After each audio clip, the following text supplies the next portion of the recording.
예배 함께 하신 우리 성도님들을 주님의 이름으로 환영하고 축복합니다. 현장에서 예배 드리신 우리 성도님들께서는 예배가 마칠 때까지 마스크를 꼭 착용해 주시기를 바라겠고요.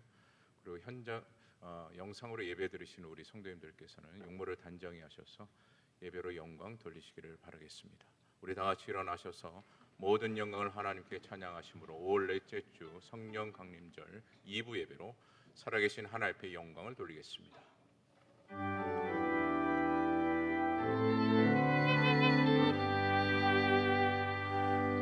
모든 영광을 하나님께,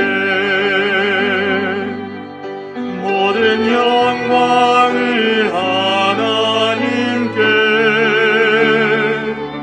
온 마음과 뜻 다해 주 예배합니다. 모든 영광을 하나님께.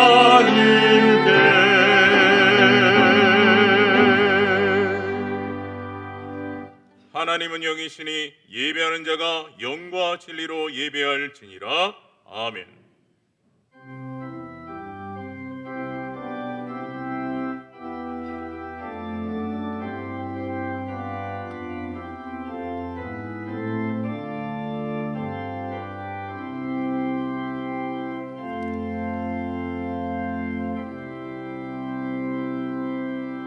우리의 반석이 되시고 소망이 되시는 주 여호와 하나님, 언제나 우리의 부족한 부분과 연약한 마음을 아시고 주 성령 하나님께서 우리의 생각과 마음을 붙잡아 주시기 위하여 오늘도 주의 거룩한 성전으로 인도하신 주님께 감사와 찬양과 영광을 올려드립니다.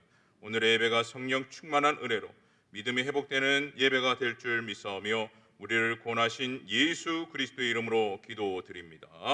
아멘.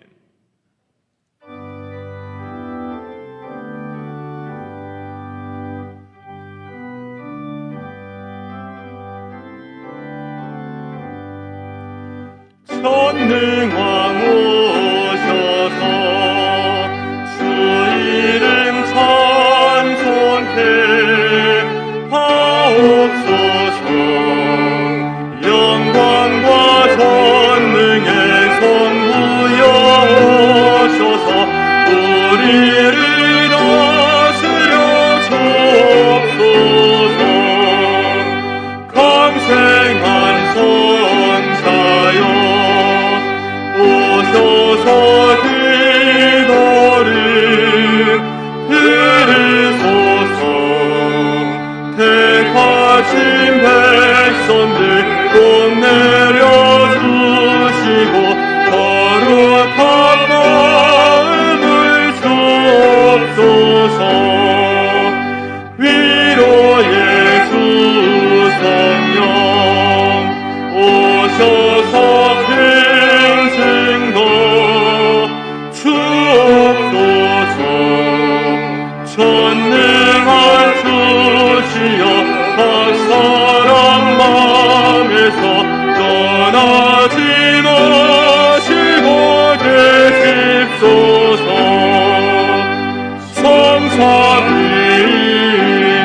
성삼위일체계 한없는 찬송을 드립니다. 존귀한 주님을 영광 좀 내옵고 영원히 모시게 하옵소서.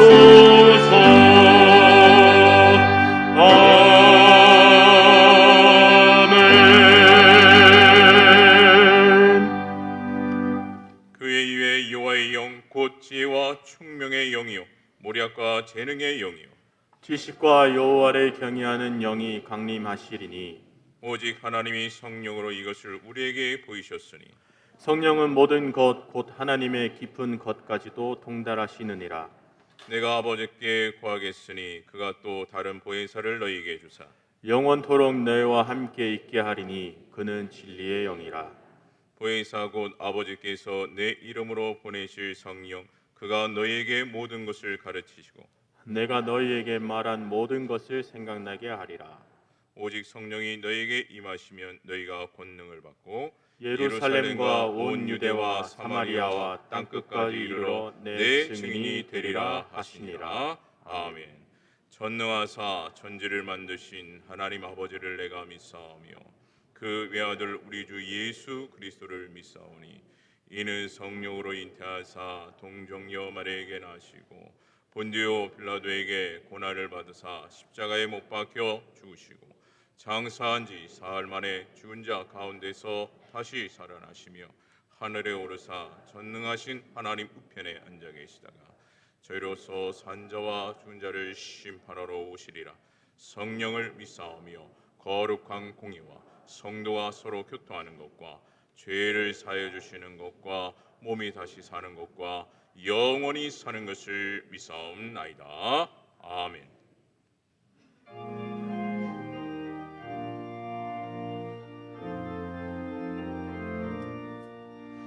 님들의 마른 풀같이 시들은 나의 영혼 주님이 약속한 성령 간절히 기다리네.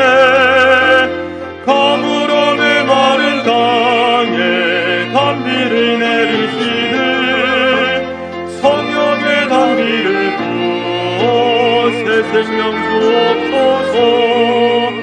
반가운 빗소리 들려 산천이 춤을 추네. 봄비로 내리는 성령 내게도 주옵소서. 가물어 메마른 땅에 단비를 내리시듯 성령의 단비를 부어 새 생명 주옵소서. 절 따라 우러르네요 초목이 무성하니 따뜻하게 심령 위에 성령을 부으소서. 가물어 메마른 땅에 단비를 내리시듯 성령의 단비를 부어 새 생명 주옵소서. 참되신 사랑의 언약 어길 수 있사오랴. 오늘의 흡족한 은혜 주실 줄 믿습니다. 가물어 메마른 땅에 단비를 내리시듯 성령의 단비를 부어 새 생명 주옵소서.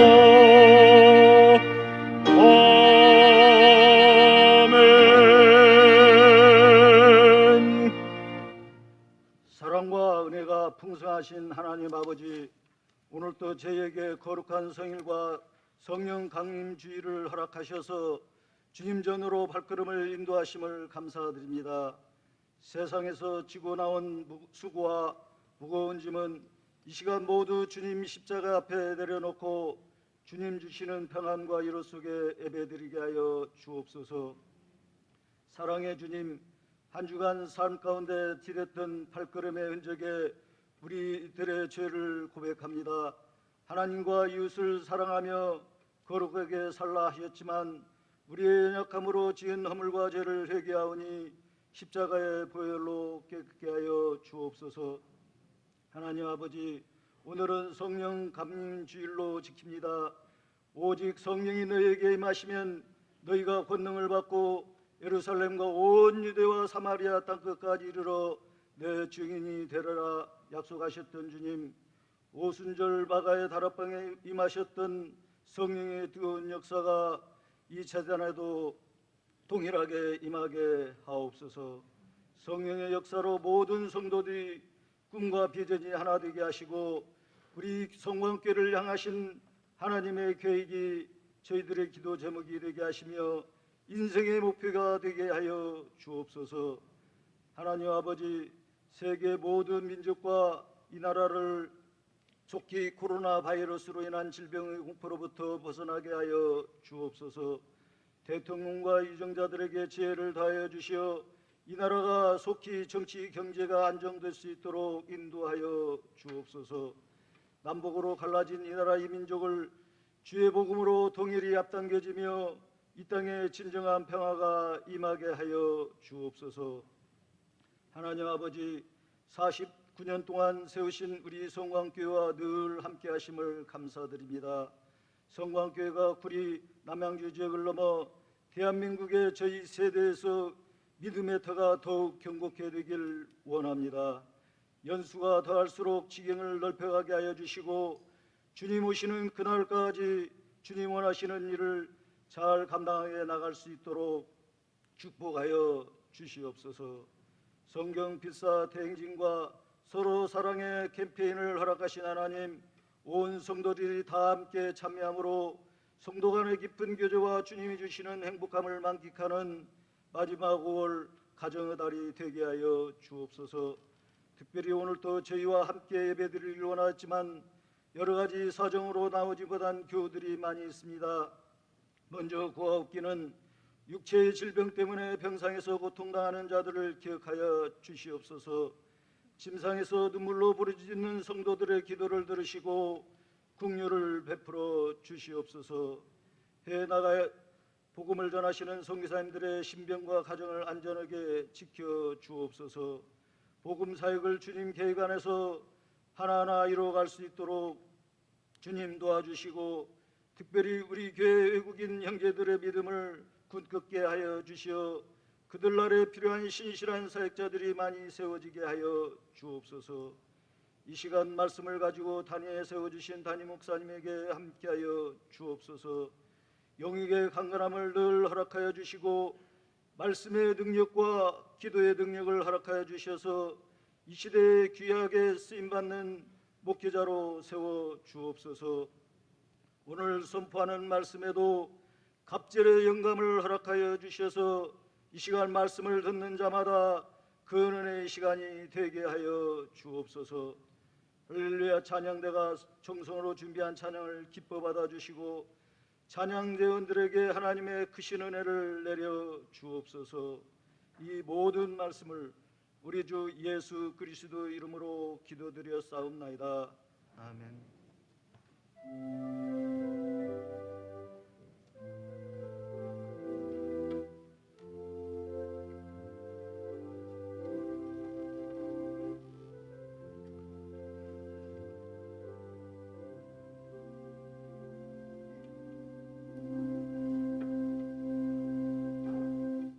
이 시간 주님께서 우리에게 주실 축복의 말씀은 신약 성경 사도행전 2장 1절에서 4절입니다.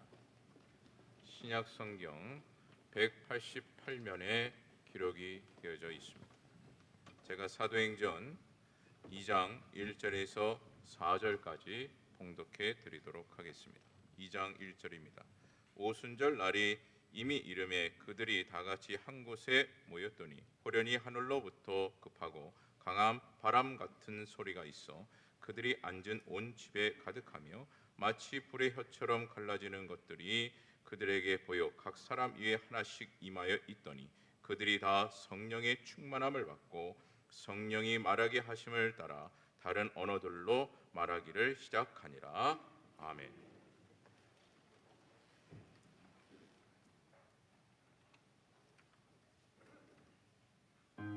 Viva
하나님 아버지 감사합니다. 5월달 가정의 달 네 번째 주 성령 강림 주일을 맞아 주의 전에 나와 2부 예배로 드리게 도와주시니 감사와 찬송과 영광과 존귀함을 올려드립니다. 귀한 찬양을 받아주신 하나님 아버지, 이 자리에 임재해 주시고 우리 한 사람 한 사람을 만나 주시고 그리고 우리 한 사람 한 사람을 만져 주시옵소서. 영적으로 병든 자, 육적으로 병든 자들을 고쳐주시고 마음의 상처를 치유해 주시며 우리 속에 있는 어둠의 권세가 떠나가고 부르짖고 기도하는 모든 기도가 하나님의 은혜 가운데 응답받는 역사가 일어나게 하여 주시옵소서. 이 시간 하나님의 귀한 말씀을 듣기를 원하오니 하늘의 문을 열어주시고 우리의 마음의 문을 열어주시고 전하는 자 듣는 자 모두가 다 하나님의 말씀을 통하여 새로워지고 능력 있고 주님께 영광 돌리며 순종하는 삶을 살아가고 복음을 전하는 전도자의 길을 걸어가게 하여 주옵소서. 예수님의 이름으로 기도드리옵나이다. 아멘. 우리 옆 사람과 서로 인사합시다. 참 잘 오셨습니다.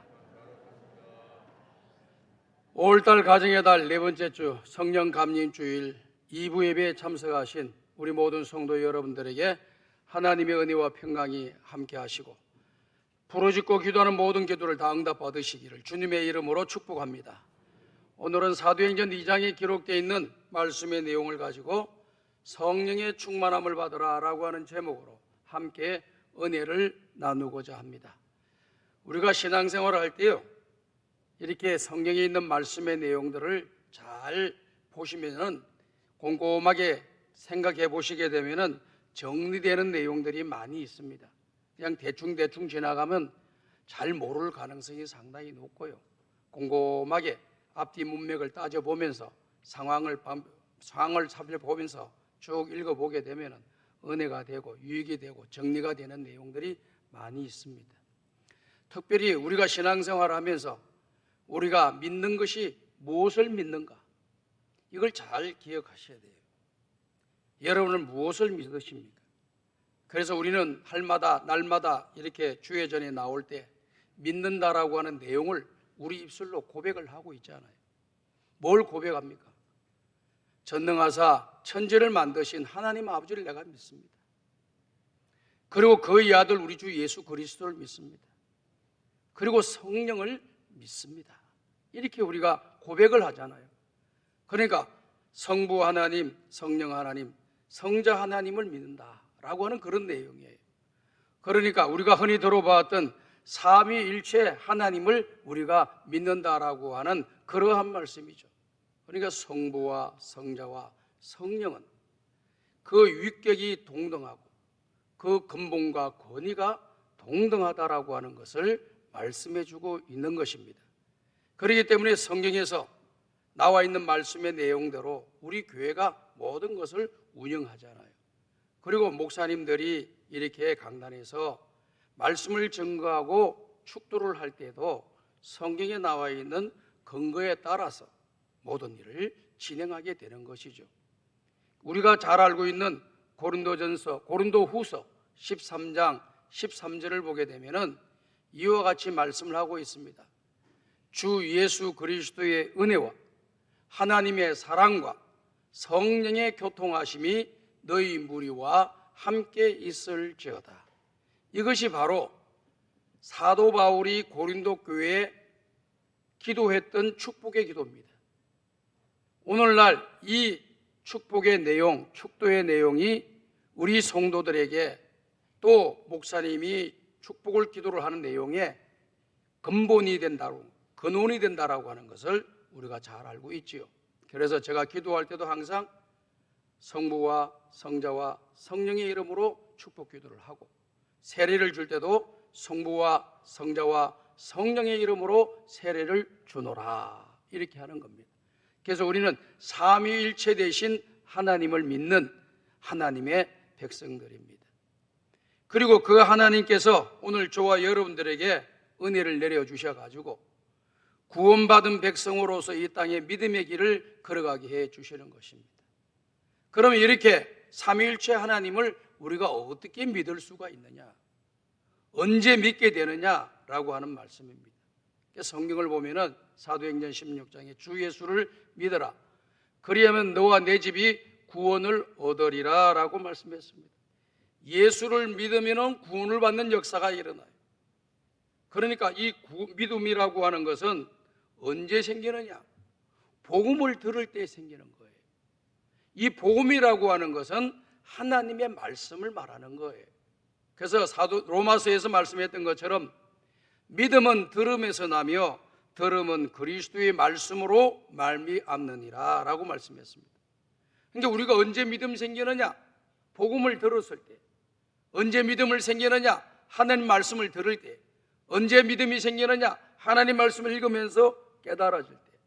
또 하나님 말씀을 필사하면서 깨달아질 때. 은혜 받을 때. 그리고 또 하나님의 말씀을 암송하고 묵상할 때 그것이 우리 속에 역사하셔서 오늘 저와 여러분의 믿음을 견고하게 만들어 주는 것입니다. 그러니까 하나님 말씀을 떠나서는 우리의 믿음이 자라지 않는다라고 하는 것을 말씀해 주고 있는 것이죠. 단 교회 생활에서 오래 교회 생활하다 보니까 교회 생활은 익숙하게 할 수는 있습니다. 그러나 믿음은 자라지 않는다라고 하는 것을 우리가 알아야 됩니다. 그래서 신앙생활, 교회 생활 잘하는 이러한 이 습관을 가지고 신앙생활 하려고 하지 말고 거기에 덧붙여서 하나님 말씀을 통해서 은혜를 받으면서 변화를 받으면서 깨달아지면서 새로워지면서 신앙의 길을 걸어가야지 믿음 생활 잘하는 사람이 되는 것입니다. 그래서 믿음은 들음에서 나며 들음은 그리스도의 말씀으로 말미암는다라고 하는 말씀을 우리가 잘 알고 있는 것 아니겠습니까? 그래서 성경의 말씀에 보면 이와 같이 성부와 성자와 성령에 대해서 말씀하고 있다라고 하는 것을 성경 곳곳에서 계속해서 전반적인 걸쳐서 많은 곳에서 그와 같은 말씀을 하고 계심을 보게 되는 거죠. 근데 이제 오늘 오순절날 성령 강림의 역사가 일어나게 된 것입니다. 성령 강림의 역사는 언제 일어났느냐 하면은 이스라엘 백성들이 유월절을 지켰어요. 그리고 그 다음 날이 바로 50일째가 되는 날, 이 오순절이라고 하는 말이 50일을 이야기하는 거예요. 그리고 그날에 마가의 다락방에 모여있는 120명의 성도들에게 성령이 임하시고 동시에 성령의 충만한 역사가 일어나게 된 것입니다. 이렇게 성령이 충만한 역사가 일어나고 성령이 강림하시게 되는 것은 저절로 된 것이 아니고 우리 예수님께서 복음서에서 계속해서 강조하시고 예언해 놓은 말씀이라고 하는 것을 우리가 잘 알고 있게 됩니다. 요한복음 14장 16절과 26절에 보게 되면은 우리 예수님께서 성령에 대해서 이와 같이 말씀을 합니다. 다 같이 읽어보겠습니다. 시작.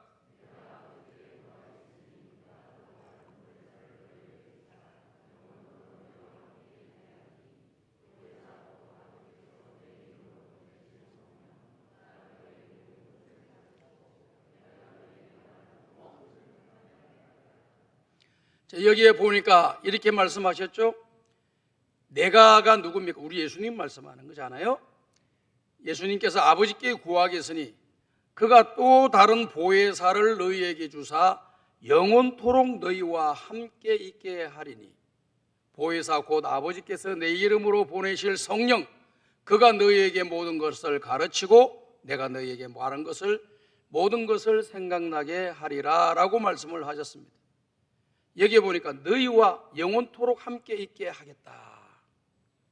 그럼 그 이전에는 어떤 역사가 일어났습니까? 우리가 구약 성경에도 보면 하나님의 신, 영 이런 말들이 자주 언급하면서 하나님의 성령께서 택한 백성들 하나님의 일을 하기 위해 세운 주의 종들에게 임재하셔서 그들에게 역사하시고 또 하시고자 하는 일을 하시고 난 뒤에 그들에게서 계속 머무시지 않고 떠나셨던 것을 우리가 잘 알고 있습니다. 그렇기 때문에 구약에 있는 모든 믿음의 백성들에게는 하나님의 성령이 그들에게 역사하셨다가 때가 되면 떠나시는 거예요. 그런데 오늘 우리 예수님께서 말씀하시기를 하나님께 구하겠으니 그 보혜사 성령은 너희를 영원토록 떠나지 않게 하시겠다라고 하는 그런 말씀입니다. 그러니까 이 지금 마가의 다락방에서 지금 오순절날 성령님 임재하시고 나면은요, 그 성령을 받은 사람은 영원토록 떠나지 않는 그런 사람이 되는 것입니다. 그래서 이처럼 성령이 임하게 될 것임을 우리 예수님께서 예언의 말씀을 해 놓아 주신 것이죠. 그리고요, 요한복음 20장에 보게 되면은요, 우리 예수님께서 부활하시고 난 뒤에 제자들에게 보이시면서 말씀하시기를 너희에게 평안이 있을지어다 라고 말씀을 하시면서 성령을 받으라 이렇게 말씀을 하셨습니다. 집에 가서 보세요. 지금 보지 마시고 성령을 받으라라고 말씀하셨습니다. 부활하신 우리 주님께서 성령을 받으라고 말씀을 하신 것입니다. 그러면서 우리 예수님이 부활하신 몸으로 40일 동안 이 땅에 계시면서 이제 하늘로 승천하시기 전에 제자들에게 또 한 번 더 말씀을 하고 계십니다.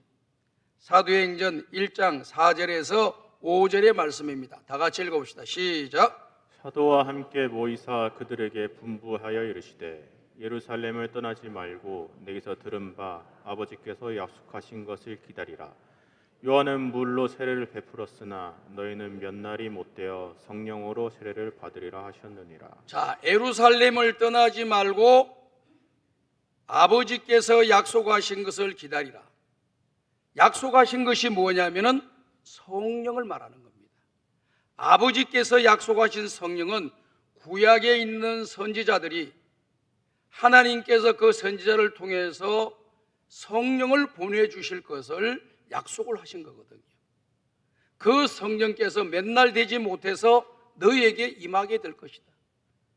맨날이라고 하는 이 단어는 따지고 보게 되면은 우리 예수님이 40일 동안 머무시고 승천하셨는데 열흘 뒤에 오순절날 마가의 다락방에서 성령이 임재하고 성령 충만한 역사가 일어나게 된 것임을 우리가 알고 있는 거죠. 몇 날 못 되었다라고 하는 말을 열흘을 말하는 것입니다. 그래서 10일 뒤에 이 마가의 다락방에서 오순절 강림의 역사, 성령의 강림의 역사가 일어난 것임을 우리가 보게 됩니다. 그러면은 아버지께서 약속하신 것, 구약 성경에서 하나님 아버지께서 약속하신 내용이 어떤 내용이냐면요, 이사야 32장 15절을 보게 되면은 마침내 위에서 영을 우리에게 부어 주시겠다라고 하는 약속의 말씀을 하고 계십니다. 그리고 하나님께서 요엘 선지자에게 말씀하시면서 성령에 대해서 예언하게 하셨는데 요엘서 2장 28절과 29절에 보면은 이와 같이 말씀합니다. 다 같이 읽어보겠습니다. 시작. 그 후에 내가 내 영을 만민에게 부어 주리니 너희 자녀들이 장래일을 말할 것이며 너희 늙은이는 꿈을 꾸며 너희 젊은이는 이상을 볼 것이며 그때 내가 또 내 영을 남종과 여종에게 부어 줄 것이며 내 영을 만민에게 부어 주리라 라고 말씀하셨습니다. 그리고 마가의 다락방에 있는 120명의 성도들에게 성령님이 임재하시고 그들을 성령에 충만하게 만들어섰습니다. 그리고 난 뒤에 베드로가 거기에 모여있는 많은 사람들에게 이야기를 하는데, 설교를 하는데 바로 이 요엘서 2장에 있는 말씀을 언급하면서 하나님께서 우리에게 부어주시기로 약속하셨던 성령이 임하셨음을 이야기를 하고, 또 우리 예수님께서 살아계실 때 우리에게 말씀하셨던 그 말씀을 이야기를 하면서 이와 같이 성령이 임했던 것을 말씀을 하게 되는 것입니다. 사랑하는 여러분, 조금 전에도 제가 말씀을 드렸던 것처럼 믿음은 들음에서 나고 들음은 그리스도의 말씀으로 말미암느니라. 사람이 마음으로 믿어 의에 이르고 입으로 시인하여 구원에 이르니라. 이 말이 무슨 말입니까? 복음을 듣고 내가 마음속에 받아들였어요. 그리고 입으로, 내 입으로 내가 예수님을 믿습니다라고 고백해야만이 그 사람이 구원을 받는 것입니다. 그렇기 때문에 성경에서 말씀하시기를 고린도전서 12장 3절에 보게 되면은 이와 같이 말씀을 하고 있습니다. 고린도전서 12장 3절에 보니까 그리스도가 아니면은 하나님의 영이 아니고는 그리스도를 주라고 시인할 수가 없다라고 하는 말씀을 하고 계시죠. 다 같이 읽어보겠습니다. 시작. 그러므로 내가 너희에게 알리오니 하나님의 영으로 말하는 자는 누구든지 예수를 저주할 자라 하지 아니하고 또 성령으로 아니하고는 누구든지 예수를 주시라 할 수 없느니라. 두 가지 현상입니다. 성령이 그 속에 들어가면은, 성령이 그 속에 임재하게 되면은 예수님을 저주하거나 예수님을 부인하지 않는다는 거예요. 그런데 성령이 그 속에 들어가면은 예수님은 나의 구주로 고백하는 사람이 된다는 겁니다. 그렇기 때문에 사람이 마음으로 믿어 의에 이르고 입으로 시인하여 구원에 이르는 이 과정 속에, 입으로 시인하고 믿는다고 고백하는 과정 속에 누가 역사하시느냐? 하나님의 성령이 역사하시는 거예요. 그렇기 때문에 오늘 저와 여러분들이 예수님을 나의 구주로 영접하고 내가 예수님을 믿습니다 하는 그 고백이 내 스스로가 생각에 의해서 나온 것이 아니고 하나님의 성령이 여러분들이 복음을 듣는 순간 그 속에 임재하셔서 여러분들의 입술로 예수님은 나의 구주이십니다라고 고백하게 만들고 마음으로 그거를 받아들이는 역사가 일어나도록 성령이 역사해 주신 거라 그 말이죠. 그렇기 때문에 여러분들이 예수님을 믿습니까? 여러분을 예수님을 믿는다고 고백하게 되면 여러분 속에 누가 계시느냐? 성령님이 계신다는 거예요. 오늘 이 시간 여러분들이 다시 한번 정확하게 이 정리를 잘 하시길 바라요. 내가 예수 믿는다고 고백을 했는데 그 고백을 누가 하게끔 해주셨느냐? 성령이 해주신 거예요. 우리가 예수님을 믿을 때 하나님의 성령이 내 속에 역사하시고 또 예수님을 나의 구주라고 고백하도록 만들어주신 분이 성령 하나님이라고 하는 것을 우리에게 말씀해 주고 있습니다. 그래서 성경에서 말씀하시기를요, 로마서 8장에 보면은 8장 9절에 보면 이 말씀을 하고 계세요. 다 같이 읽어봅시다. 시작. 만일 너희 속에 하나님의 영이 거하시면 너희가 육신에 있지 아니하고 영에 있나니 누구든지 그리스도의 영이 없으면 그리스도의 사람이 아니라. 자, 이게 분명히 우리에게 말씀하시죠. 여기 하나님의 영은 성령을 말하는 거예요. 성령이 우리 속에 거하시면은 우리가 육신 가운데 있지 아니하고 영에 거한다 그랬어요. 왜 그러냐면 성령님이 나를 주관하시고 계시고 내 속에 계시기 때문에 예수님을 모시기 전에 성령님을 받기 전에는 내 속에 내가 육체가 내가 주장이 되어서 자기가 주인이 되어서 마음껏 하는 거예요. 그러나 예수님을 나의 구주로 영접하고 성령님이 내 속에 임재하게 되면은 그 사람은 하나님의 사람, 하나님의 영의 사람이 된다라고 하는 것을 말씀해 주고 있는 것이죠. 그래서 누구든지 그리스도의 영이 아니고서는 예수님을 주라고 시인할 수가 없고 그리스도의 영이 없다면은 그 사람은 그리스도의 사람이 아니다. 다시 바꾸어서 말씀을 드린다면은 성령이 그 속에 임재하고 계시지 않는다고 하면은 그 사람은 믿는 사람이 아니다, 구원받은 사람이 아니다라고 하는 것을 이야기하는 거예요. 그런데 오늘 저와 여러분들이 예수님을 나의 구주로 영접하고 받아들이고 그리고 내 입으로 예수 그리스도는 나의 구주이십니다, 나의 하나님이십니다, 주님께서 내 죄를 위하여 십자가에 죽어주시고 내 죄를 대속해서 십자가에 죽어주심으로 우리가 믿을 때 그 죄가 사함받습니다, 주님은 나의 구주이며 나의 하나님이십니다라고 고백하는 그 순간에 그 고백할 때에 성령께서 역사하셔서 우리 속에 들어와 계셔서 그와 같은 고백을 하도록 만드셨다라고 하는 것이죠. 그러니 우리는 영에 속해 있는 사람이요 육에 속해 있는 사람이 아니다라고 하는 것을 말하고 있어요. 우리가 육으로 살고 있는데 육의 사람으로 살고 있는데 어떻게 보면 육의 사람 같은데 우리 속에 누가 계시느냐? 하나님의 영, 성령이 거하시기 때문에 영의 사람이 되는 거예요. 그분이 우리의 주인이시고 그분이 우리의 왕이시고 그분이 우리의 하나님으로 우리 속에 자정하고 계시는 겁니다.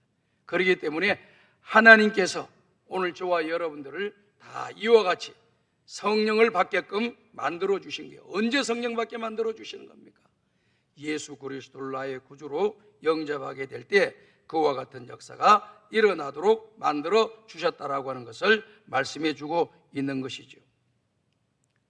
또 신약 성경에도 보게 되면은요, 이 세례 요한이 마가복음 1장에서요, 나는 물로 세례를 너에게 주느니와 내 뒤에 오시는 이는 성령으로 세례를 주리라 라고 말씀을 하셨습니다. 이와 같이 성령이 이 땅에 오셔서 믿는 모든 자들에게 임재하시고 그들의 입으로 고백하도록 만드시는 역사를 하신다는 겁니다. 그 성령님이 이제 오셔서 우리를 영원토록 떠나지 않는다는 거예요. 오늘 저와 여러분 성령님 임재하셨다가 어느 날 가버리시는 분이 아니십니다. 때로는 우리가 신앙생활을 또 게을리하고 나태한다고 해서 하나님의 성령이 떠나가고 사라지고 소멸되는 게 아닙니다. 성령이 우리 속에 계시는 거예요. 그래서 우리가 성령이 우리 속에 계셔서 우리가 믿음의 길을 제대로 걸어가지 못할 때에 자꾸 우리에게 책망하시고 또 우리에게 말씀하시고 권면하시고 또 말씀하시는 것을 우리가 느낄 수가 있는 거죠.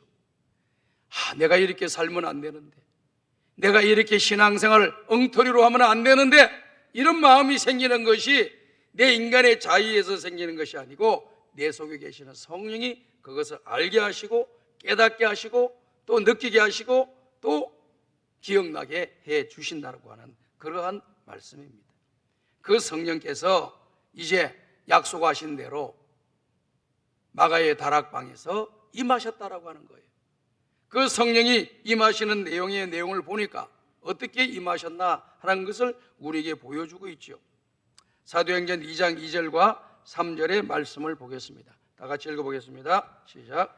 호련히 하늘로부터 급하고 강한 바람 같은 소리가 있어 그들이 앉은 온 집에 가득하며 마치 불의 혀처럼 갈라지는 것들이 그들에게 보여 각 사람 위에 하나씩 임하였더니. 성령이 임하시는데 바람같이 임하시고 그 다음에 불같이 임하셨다라고 하는 것을 말씀해 주고 있습니다.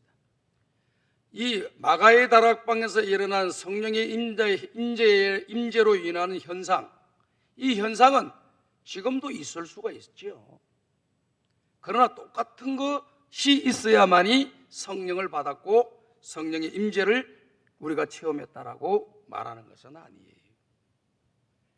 신약 성경에 나와 있는 내용을 보면은 말씀을 들을 때에 성령이 그 속에 들어가 계셨어요. 성령께서 그 마음의 문을 열으시고 하나님의 말씀을 청종하게 만드시고 또 성령의 충만함을 받도록 역사하시는 것을 보게 됩니다. 그럼 그때 성령의 충만함을 받았던 그분들, 성령이 임재하셨던 그분들은 이와 같이 바람과 불과 같은 것을 또 경험하지 못하실 수도 있는 겁니다. 그러나 말씀 들을 때 그냥 은혜를 받는 거예요. 받아들이고 믿게 되는 겁니다. 그와 같은 역사가 일어났다는 것이죠. 그래서 이게 바람과 같이 불같이 성령이 임재하셨다라고 하는 것을 보여주고 있는 것이죠. 그럼 바람같이 임했다라고 하는 것은 뭘 말합니까? 성경에도 보게 되면은 성령이 있느냐 없느냐, 하나님이 계시냐 안 계시냐, 우리 눈에 안 보이니까 사람들이 그걸 말을 못한다고. 그러니까 성경에서 말씀하시기를 뭐라고 말씀하시냐면은 바람을 바라고 이야기하잖아요. 바람이 우리 눈에 보이는 것은 아니지만 바람이 존재하고 있다라고 하는 것을 우리가 잘 알 수 있는 거죠. 그건 뭘 통해서 압니까? 바람으로 인해서 흔들리는 나무가지를 본다든지 날아다니는 먼지나 이런 것들을 보면서 바람이 부는구나 라고 건물 안에 있으면서도 그 바람을 경험하지 못하더라도 바깥을 바라보면서 바람이 분다는 것을 알게 되는 거잖아요. 바람이 눈에 보이질 않아요. 그런데 그런 현상들을 바라보면서 바람이 분다라고 하는 거예요. 그럼 여기에 바람이 부는 이런 역사들은 어떤 내용들입니까? 바람은 특징이 불어요. 힘이 있어요. 힘있게 더 강하게 힘으로 바람이 불게 되면은 이걸 우리가 태풍이라 그러는 거예요. 태풍이 한번 불면 어떻게 됩니까? 큰 힘이 되어져 가지고요, 그 바다 속을 확 다 흔들어 놓는다고 해요. 바다 속에 온갖 오물들이 있고 뭐 안 좋은 것들이 많이 있고 또 여러 가지 내용들이 많이 있는데 그걸 싹 한번 훑어줘야만이 바다가 정화되고 깨끗하게 된다라고 하는 이야기를 우리가 많이 들어왔습니다. 오늘 하나님의 성령이 여러분들 속에 들어가면은 그동안 쌓여있던 우리의 모든 죄악과 오염과 허물들이 성령을 받고 예수 그리스도를 나의 구주로 고백하는 순간, 죄 사함 받는 그런 역사가 일어나는 순간에 우리 속에 있던 모든 악한 권세들과 죄악들이 사라지는 역사가 일어나게 되는 줄로 믿습니다. 이런 역사가 일어나는 거예요. 이 바람이 그와 같은 능력이 있는 것처럼 성령이 우리 속에 들어오게 되면은 누가 뭐라고 말하지도 않았는데 말씀 들으면서 은혜를 받으면서 내 속에 있는 죄악을 주님 앞에 내어놓고 회개하게 되고, 잘못된 길을 걸어가던 사람이 바른 길을 걸어가게 되는 놀라운 은혜와 복을 받게 되고 변화되는 역사가 일어나게 됩니다. 또 바람은 어떤 역할을 하느냐 하면은 신선함과 또 악취를 다 물려줘줘요.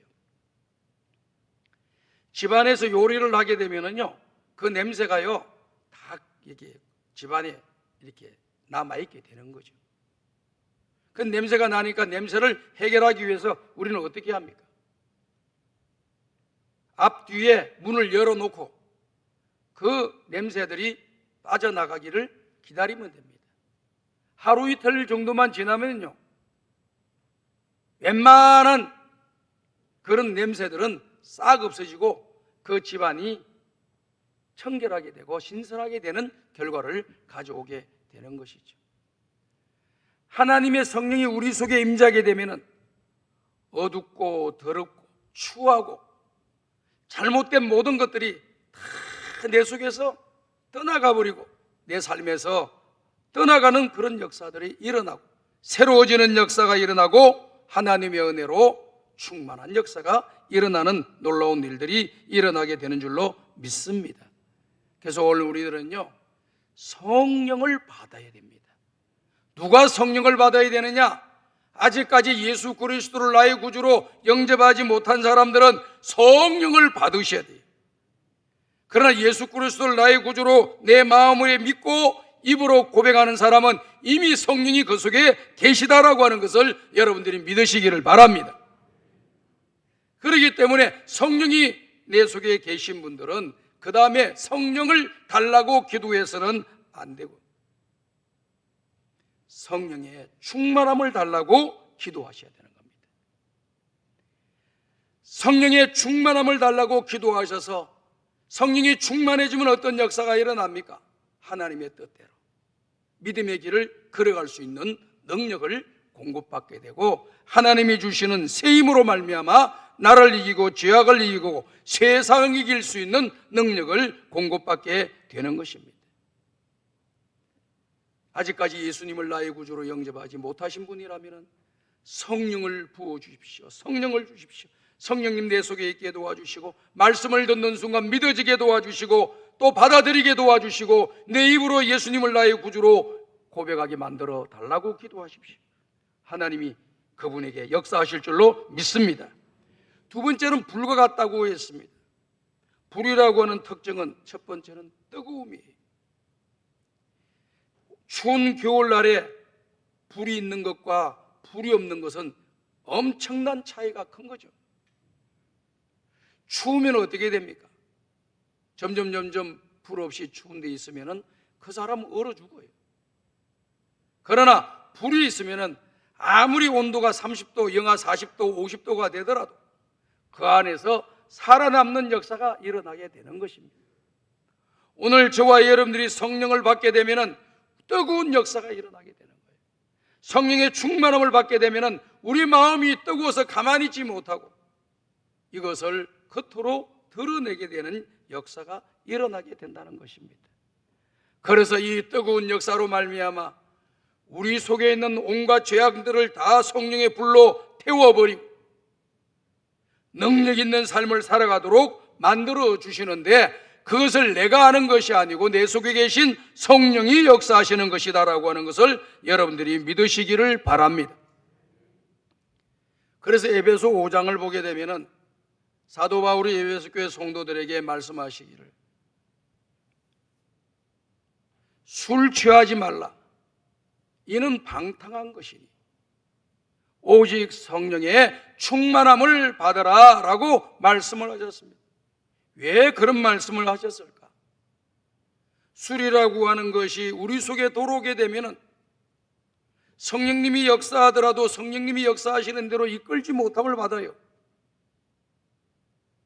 술이라고 하는 것이 우리 속에 들어가서 술이 이끄는 대로 사람이 따라가게 돼 있는 거예요. 그렇기 때문에 술 취하지 말고 술 취해 살게 되면 방탕하게 되는 것이라고 말씀하시면서 성령의 충만함을 받으라고 사도 바울이 권면의 말씀을 하고 계시는 내용인 것입니다. 그러면서 사도행전 2장 4절에 거기에 모여있는 모든 사람들이 이제 간절히 기도하고 또 찬양하는 그 시간에 성령이 바람같이 불같이 임하시고 그들에게 충만한 역사가 일어났다는 것이죠. 다 같이 읽어보겠습니다. 시작.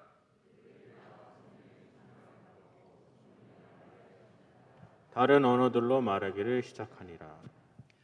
여기 보니까 다 성령의 충만함을 받고 성령이 말하게 하심을 따라 다른 언어들로 말하기를 시작하니라 라고 말씀했습니다. 성령의 충만함을 받았는데요, 그 다음에 뭐가 나오냐면은 다른 언어, 방언을 말하기를 시작했다 이렇게 이야기를 하고 있습니다. 고린도전서 기록되어 있는 말씀에 전서에 기록되어 있는 말씀의 내용을 보면은 이 방언에 대해서 사도 바울이 잘 말씀을 해 주었어요. 저도 이렇게 이 신학을 공부하기 전에 내 진로의 문제를 가지고 내가 과연 주의 종의 길을 걸어야 될지, 장로가 되어서 목사님 잘 돕고 성도들을 잘 섬기면서 교회 유익과 덕을 끼치면서 하나님 뜻을 드러내는 그런 길을 걸어가야 될지 이렇게 고민이 됐었어요. 그래서 뭐 누가 이야기를 한다고 해서 이야기 따라갈 수도 없는 문제고, 그리고 내 생각대로 간다고 해서 되는 것도 아니고, 하나님의 부르심의 소명이 있어야지 되는 것이기 때문에 하나님의 콜링을 확인하기 위해서, 부르심을, 소명을 확인하기 위해서 제가 3년 동안 기도를 많이 했습니다. 그것 때문에. 그래서 일주일에 한 번씩은요 꼭 산에 올라갔어요. 도봉산에 올라가가지고 3년 동안 제가 기도했습니다. 그런데요, 거기 산에 올라가서 밤새도록 기도하고 내려오는데 어떨 때는요 나도 모르는 여기 성경에서 말하는 방언이에요. 방언으로 밤새도록 기도하고 내려와요. 그게 뭐 매일 그런 건 아닌데 그런 일이 자주 있었어요. 그렇다고 해서 내가 다른 사람들한테 가서 방언한다고 이야기하지 않고 교회 가서 방언으로 막 성도들이 모여있는 자리에서 막 방언으로 기도하고 그러지 않았어요. 성경의 말씀을 보니까 방언에 대해서 말씀하시는데 사도 바울이 고린도 교회에서도 이 방언에 대한 문제를 가지고 있었던 것이 사실이었습니다. 그러면서 바울이 권면하면서 너희들이 방언으로 기도할 때는, 방언으로 말하려고 할 때는 반드시 통역자를 세워라. 왜냐하면 방언으로 기도하게 되면 다른 사람들이 못 알아듣는다는 거예요. 오늘 제가 이렇게 우리나라 말로 이렇게 이야기를 하니까, 한국어로 이야기를 하니까 여러분들 잘 알아듣잖아요. 그런데 내가 여러분들이 잘 모르는 저기 무슨 우간다나 또 몽골 언어로 막 이야기하면 여러분 무슨 말 하는지 모르고 가만히 쳐다보고 계실 거예요. 그러니 앞에 있는 목사님 열심히 말을 하는데 아무도 은혜 받을 수가 없어요. 무슨 말인지 알 수도 없고 깨달을 수도 없는 거예요. 그것이 고린도 교회에 일어났다 그 말입니다. 그래서 말을 하려고 하는 사람, 다시 말로 하나님 말씀을 이야기하려고 하는 사람, 또 기도하려고 하는 사람은 통역자를 세우라. 오늘 우리 장로님이 기도하셨는데 기도하면서 방언으로 기도했다고 봐요. 그럼 여러분들은 어떻게 하겠어? 언제 끝나나? 무슨 말을 하는 거야 도대체? 그냥 은혜가 하나도 안 되는 거예요. 또 그럼에도 불구하고 또 은혜 받는 사람들도 있겠지. 그러나 대부분의 사람들은 무슨 말인지 몰라가지고 그 시간이 너무 지루한 거예요. 의미가 없는 시간이 될 수가 있어요. 그러니까 그걸 갖다 고린도 교회에서 그와 같은 부정적인 영향이, 안 좋은 영향이 일어나니까 사도 바울이 통역으로 기도하고 말하려고 하는 사람은, 방언으로 기도하려고 하는 사람은 반드시 통역자를 세워서 그가 말하는 내용이 무엇인지를 성도들로 하여금 알게 하라. 만약에 통역을 세우지 못하면 방언으로 기도하지 말라. 그렇게 기록이 되어 있습니다. 그러면서 하나 더 나아가서 더 우리에게 강조해 주는 말씀, 저는 이 말씀 때문에 그 다음부터는 뭐 그냥 방언으로 기도하려고 하지도 않고 방언으로 기도도 안 했습니다. 그냥 똑똑한 우리말 말로만 기도했어요. 근데 또 가끔 한번 나오기는 해요. 그게 뭐라고 기록이 되어져 있느냐면은 1만 마디의 방언보다, 1만 마디라고 하는 것이 얼마나 많아요, 양이요. 1만 마디의 방언보다 하나님의 말씀을 깨달은 5마디가 더 우리에게 유익하고 덕이 되고 복이 된다라고 하는 것을 말씀해 주고 계십니다. 그러니까 밤새도록 방언을 했으나, 방언 기도를 했는데, 매일매일 방언 기도를 했는데 생활 하나 달라지지도 않고, 마음 씀씀이도 달라지지도 않고, 언어 생활도 달라지지도 않고, 하나님의 몸된 교회 맡겨주신 사명도 감당하지도 않고,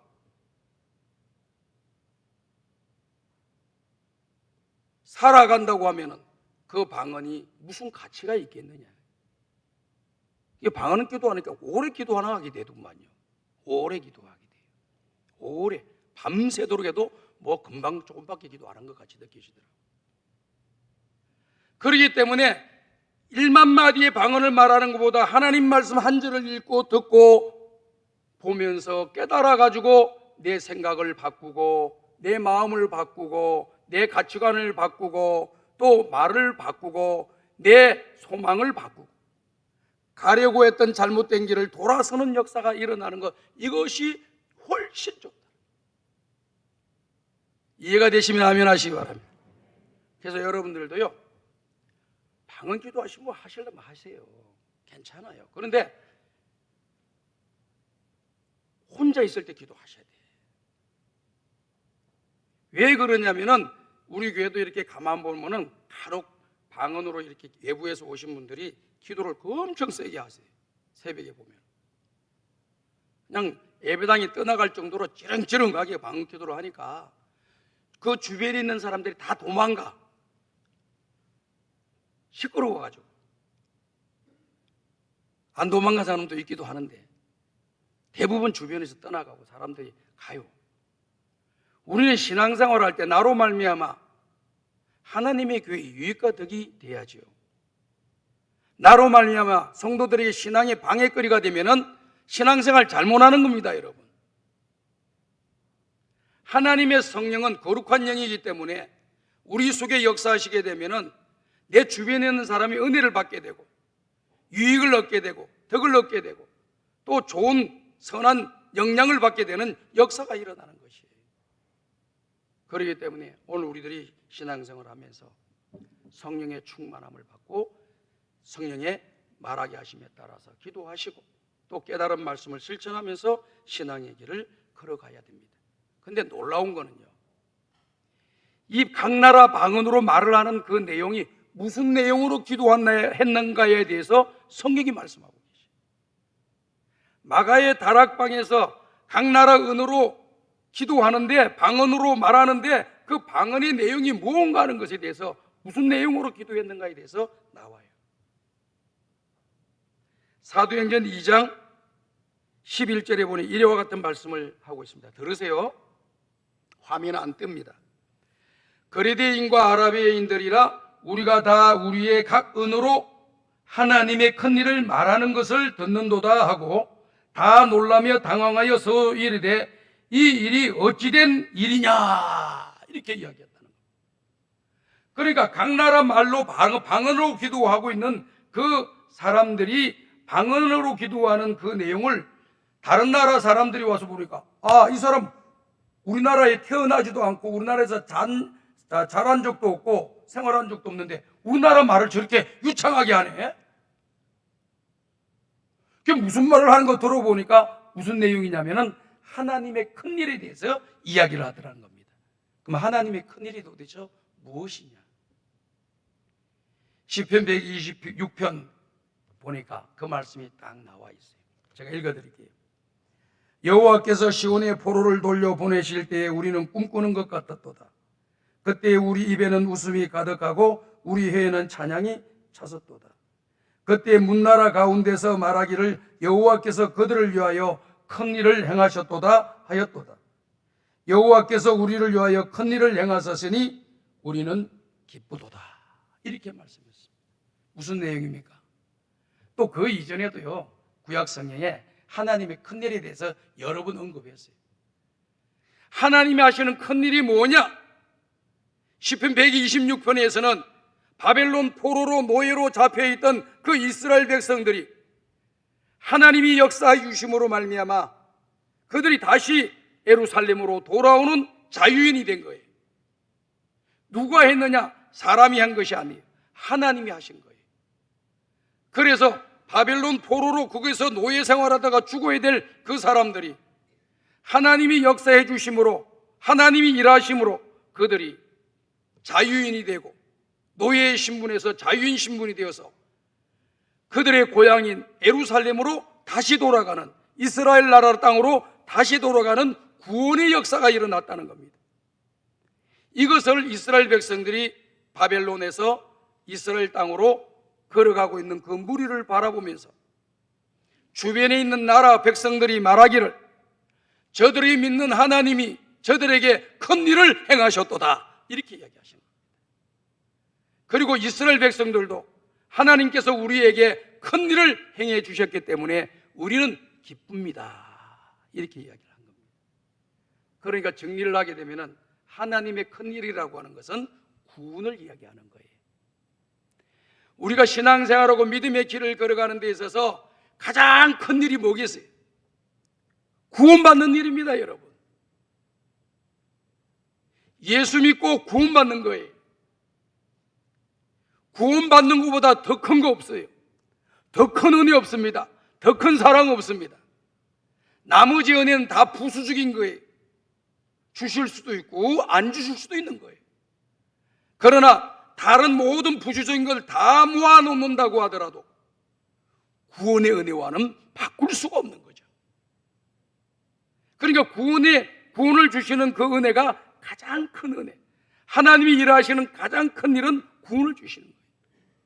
그래서 예수 그리스도를 이 땅에 보내주시는 것도 우리를 구원하시기 위해서 예수님을 이 땅에 보내주신 거예요. 그리고 예수님으로 말미암아 우리가 구원을 받도록 해주시는 거예요. 하나님이신 그분이 이 땅에 오셔서 우리의 죄를 대신하여 십자가에서 대속의 제물로 죽으시고 우리의 죄를 속죄해 주신 겁니다. 우리가 믿을 때 그 죄가 사함받는 역사가 일어나고 구원받는 역사가 일어나는 겁니다. 다른 곳으로는 구원받을 길이 전혀 없는 거예요.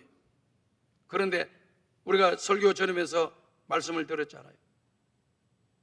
성령이 아니고서는 그리스도를 나의 구주라 고백할 수가 없다라고 말씀한 것처럼 마가의 다락방에 성령을 보내주셔가지고 우리를 구원하시겠는 거예요. 성령이 우리 속에 임하시니까 예수님은 나의 구주입니다, 나의 하나님입니다, 나의 죄를 위하여 십자가에 죽으셨습니다 고백하도록 성령이 역사하시는 거예요. 성령님을 이 땅에 보내주신 것이 하나님의 큰일이에요. 예수님을 이 땅에 보내주신 것이 하나님의 큰일입니다. 그리고 큰일의 내용은 뭡니까? 구원이라고 하는 단어입니다. 오늘 저와 여러분들이 하나님의 큰일로 말미암아 구원을 받은 하나님의 백성이 된 줄로 믿습니다. 저절로 된 게 아니고요, 하나님의 성령이 역사하시고 예수님께서 우리 죄를 위하여 십자가의 대속의 제물로 피 흘려 죽어 주심으로 말미암아 이 구원이 이루어진 거예요. 그러니 우리가 이 땅에 살아가면서 이런 은혜 저런 은혜 많지요. 그러나 가장 큰 은혜가, 하나님의 가장 큰 일이 나 같은 죄인을 구원하신 것이 가장 큰 일이고 가장 큰 은혜와 사랑과 자비와 긍휼이라고 하는 것을 여러분들이 믿으시기를 주의 이름으로 축복합니다. 그러기 위해서 구원 주시기 위해서 성령님을 우리에게 보내주신 거예요. 그러니까 우리 예수님이 기다리라 기다리라, 성령이 임재할 때까지 기다리라, 너희가 몇 날 못 되어서 성령을 선물로 받으리라, 그렇게 말씀하신 거예요. 우리에게 구원 주시려고. 그래서 구원받은 하나님의 백성들은 어떻게 살아야 될까요? 오늘 우리가 교동문에서 낭독을 했던 것처럼 사도행전 1장 8절입니다. 다 같이 한번 읽어보겠습니다. 사도행전 1장 8절. 자, 우리가 다 알죠? 암송해 봅시다. 오직 성령이, 시작. 오직 성령이 너희에게 임하시면 너희가 권능을 받고 예루살렘과 유다와 사마리아 땅끝까지 이르러 내 증인이 되리라 하시니라. 구원받은 하나님의 백성, 성령을 받은 하나님의 백성, 성령의 충만함을 받은 하나님의 백성들이 반드시 하는 일이 있다고 하면은 그것은 뭐냐? 나 같은 죄를 구원해 주신 그 주님을 전하는 거예요. 믿으시면 아멘 하시기 바랍니다. 찰스 핀이라고 하는 분이 이런 말씀을 했습니다. 죄인들이 회개하지 않는 것이 죄가 되듯이 성도가 성령을 받았음에도 불구하고 충만한 삶을 살아가지 않는 것도 죄가 된다라고 하는 것을 말씀했습니다. 우리는 예수 그리스도를 말미암아 구속함을 받았고 예수 그리스도를 나의 구주로 고백할 수 있도록 성령님을 보내주셨고, 그 성령을 받은 사람은 성령의 충만한 삶을 살아야 되는데, 성령의 충만한 삶을 살아가는 사람은 주님 부르시는 그날까지 나 같은 죄인을 구원해 주신 예수님을 전하는 사람이 되어야 된다는 거예요. 내 가까운 부모님에게, 내 가까운 자녀들에게, 내 아내에게, 내 남편에게, 내가 사랑하는 내 친구들에게, 내 이웃들에게 복음을 전하다가 천국 가는 거예요. 그래서 어떤 분은 말로서, 전도지로서 또 복음을 전하면서 그들에게 전도하기도 하고, 어떤 분들은 주님 말씀하신 대로 성령의 9가지 열매를 맺으면서 주변에 있는 사람들에게 저 사람이 예수 믿으니까 저런 열매를 맺는구나, 저런 사람이 되는구나 라고 도전을 받고 깨달아지게 만들어서 교회에 나오게 만드는 그런 일들을 하게 되는 것입니다. 여러분, 무엇을 통해서 지금 성령 받으시고 성령 충만한 모습으로 살아가고 계십니까? 복음을 전하고 계십니까? 잘하신 거예요. 말로서 막 떨고 크게 이야기하지 않아도 선한 말과 사랑과 선행을 실천하면서 우리 이웃들에게 희망과 용기를 주면서 우리 성도들을 격려하고 칭찬하고 위로해 주면서 나에게 맡겨주신 사명을 진실하게 누가 보든 안 보든 잘 감당하면서 신앙의 길을 걸어가고 있습니까? 여러분, 신앙생활 잘하고 있는 거예요. 그러나 이것도 못하고 저것도 못한다. 다시 한번 정신을 바짝 차리시고 내 속에 계시는 성령이 근심하지 않도록 성령의 충만함을 받는 여러분들이 되시기를 주의 이름으로 축복합니다. 성령의 충만함을 받는 것에 대해서 2장에서 잘 말씀했어요. 여러분 집에 가서 다 보셔야 돼요. 베드로가 말씀합니다. 너희 죄를 회개하고 세례를 받고 그러면은 예수님을 영접하면 그러면은 너희가 성령의 충만함을 받게 된다. 그러니까 하나님 말씀에 순종하게 되면은 성령의 충만한 역사가 일어나게 된다라고 하는 것을 말씀하고 있습니다. 그래서 우리는 성령의 충만한 삶을 살아가는 하나님의 사람들이 다 되셔서 이제 오늘 성령에 대해서 잘 우리가 공부를 하고 말씀을 통해서 도전을 받았습니다. 여러분 성령을 받으셨습니다. 성령 충만하셔야 됩니다. 그리고 성령 충만한 삶을 살아가는 우리 성광의 가족들이 다 되기를 주의 이름으로 축복합니다. 하나님 아버지 감사합니다. 오늘도 주신 말씀 마음에 담고 평생토록 성령 충만한 믿음의 사람 되게 하여 주옵소서. 예수님의 이름으로 기도드리옵나이다. 아멘.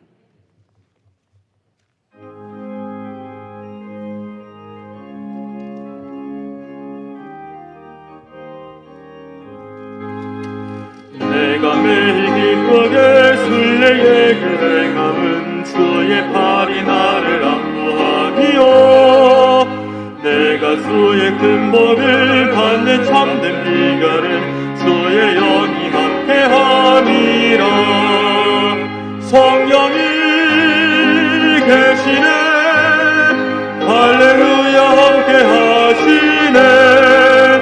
좁은 길을 걸으며 밤낮 기뻐하는 것 주의 영이 함께함이라. 전에 죄에 빠져서 평안함이 없을 때 예수 십자가의 공로 힘입어 그 발 아래 엎드려 참된 평화 얻음을 주의 영이 함께함이라. 성령이 계시네, 할렐루야 함께하시네. 좁은 길을 걸으며 밤낮 기뻐하는 것 주의 영이 함께함이라. 나와 동행하시고 모든 염려하시니 나는 숲의 새와 같이 기쁘다. 내가 기쁨만으로 주의 뜻을 행함은 주의 영이 함께함이라. 성령이 계시네, 할렐루야 함께하시네. 좁은 길을 걸으며 밤낮 기뻐하는 것 주의 영이 함께함이라. 세상 모든 욕망과 나의 모든 정욕은 십자가에 이미 몫을 박았네. 어느 밤이 지나고 무거운 짐 벗으니 주의 영이 함께함이라. 성령이 계시네, 할렐루야 함께하시네. 좁은 길을 걸으며 밤낮 기뻐하는 것 주의 영이 함께함이라. 하나님 아버지 감사합니다. 오늘도 주의 전에 나오면서 주님이 주신 물질을 주님께 드립니다. 11조물을 드립니다. 성령금을 드립니다. 장화금을 드립니다. 하나님이 베풀어 주신 여러 가지 감사의 내용을 담아 하나님 앞에 감사의 물을 드립니다. 모든 예물 하나님이 기쁘게 받아주시고 저들에게 선한 일을 할 수 있도록 물질의 은혜를 내려주시고 감사할 일들이 많아지도록 복을 내려 주옵소서. 예수님의 이름으로 기도드리옵나이다. 아멘.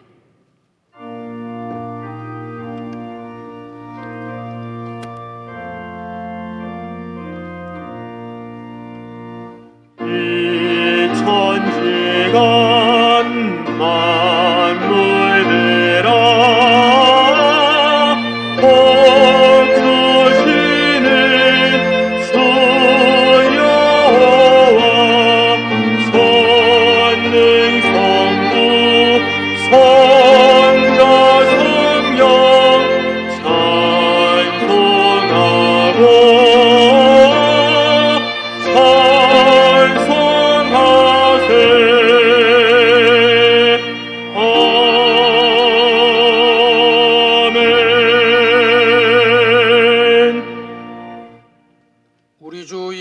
그리스도의 은혜와 하나님 아버지의 무한하신 사랑하심과 성령님의 감화감동 인도교통 충만하신 은총이 성령의 충만함을 받아 복음의 증인되기를 원하며 세상의 빛과 소금으로 선한 행실과 선한 말로 사랑의 마음을 가지고 맡겨주신 사명을 감당하며 주님 앞에 영광 돌리며 남은 인생 살아가기를 원하고 주님 앞에서는 날 잘했다 칭찬받기를 원하는 우리 모든 성도들 머리 위에 이제로부터 영원토록 함께 있을지어다. 아멘.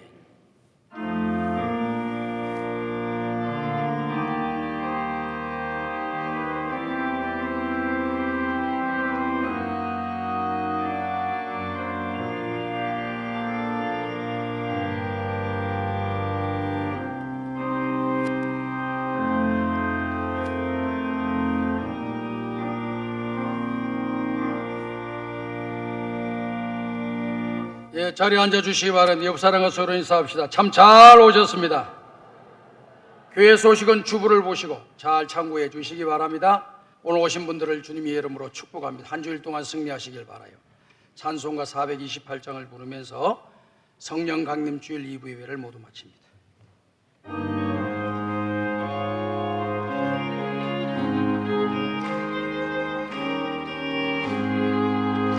내 영혼의 햇빛 비치니 소영광 찬란해. 이 세상 어떤 빛보다 이 빛 더 빛나리. 주의 영광 빛난 광채 내게 비춰 주시옵소서. 이 밝은 얼굴 배울 때 나의 영혼 기쁨